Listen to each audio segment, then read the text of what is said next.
Pandian store சீரியலில் இனிய எபிசோடில் நம்ம பழனி போயிட்டு பாண்டியன்கிட்ட உண்மை சொன்ன உடனே எல்லாமே ஷாக்கிங் ஆகிடுறாங்க. உடனே பழனியோட சேர்ந்து போலீஸ் ஸ்டேஷனுக்கு தான் நம்ம பாண்டியன் வராப்புல. இங்கே வந்து பார்த்தா கம்ப்ளைண்ட் கொடுத்துட்டு முத்துவேலோட பையன் சக்திவேலு இவங்க எல்லாருமே அங்கே நின்றுக்கிட்டு இருக்கிறாங்க. ஸோ இவன் எப்படி வெளியே எடுக்கிறான்னு பார்க்குறேன் அப்படின்னு சொல்லிட்டு சவால் விடுறாப்புல நம்ம சக்திவேலு. ஸோ அதுக்கப்புறம் போலீஸ் ஸ்டேஷனுக்குள்ளே பழனியும் பாண்டியனும் போகிறாங்க. அங்கே இன்ஸ்பெக்டர் வந்த உடனே வந்து பார்த்திங்கன்னா இது சும்மா அடிதடி கேஸ் தாங்க சார் அப்படின்னு சொல்லி பார்க்குறாங்க. அது எப்படி அடிதடி கேஸுன்னு சொல்ல முடியும்?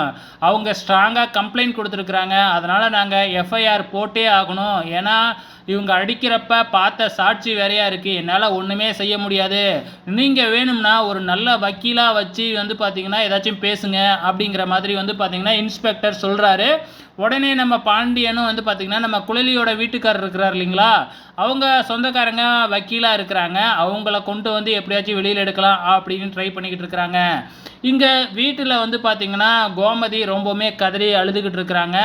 அப்போ இந்த விஷயம் எல்லாமே வந்து பார்த்திங்கன்னா மீனாவுக்கும் தெரிய வருது. மீனாவுக்கும் அதிர்ச்சியாக இருக்குது. ஸோ இப்போ என்ன நடக்குது அப்படின்னு பார்த்தீங்கன்னா அந்த நேரம் பார்த்து கரெக்டாக பொண்ணு வீட்டில், அதாவது தங்கமயில் வீட்டிலேருந்து பத்திரிக்கையில் பேர் போடுறதுக்காக வந்து டிஸ்கஸ் பண்ணுறதுக்காக ஃபோன் பண்ணுறாங்க. அப்போ பொண்ணு வீட்டுக்கும் இப்போ இந்த விஷயம் தெரிய வருது. அவங்க பயப்பட ஆரம்பிக்கிறாங்க.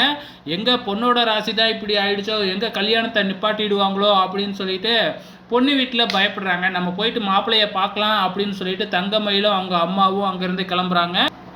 இங்கே ராஜியும் மீனாவும் வந்து பார்த்திங்கன்னா போலீஸ் ஸ்டேஷனுக்கு வராங்க. நம்ம குழலியோட வீட்டுக்காரரும் அங்கே வந்துடுறாரு, வக்கீல் வரப்போகிறாரு அப்படின்னு வெயிட் பண்ணிக்கிட்டு இருக்கிறாங்க.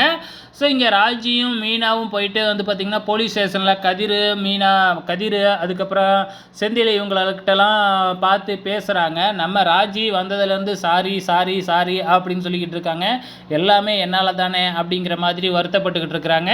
ஸோ இன்றைக்கி இது தாங்க நடந்திருக்கு. நாளைக்கு வந்து போலீஸ் ஸ்டேஷன்லேருந்து வெளியில் வராங்களா மாட்டேங்கிறாங்களா அப்படிங்கிறத பொறுத்திருந்து பார்க்கலாம்.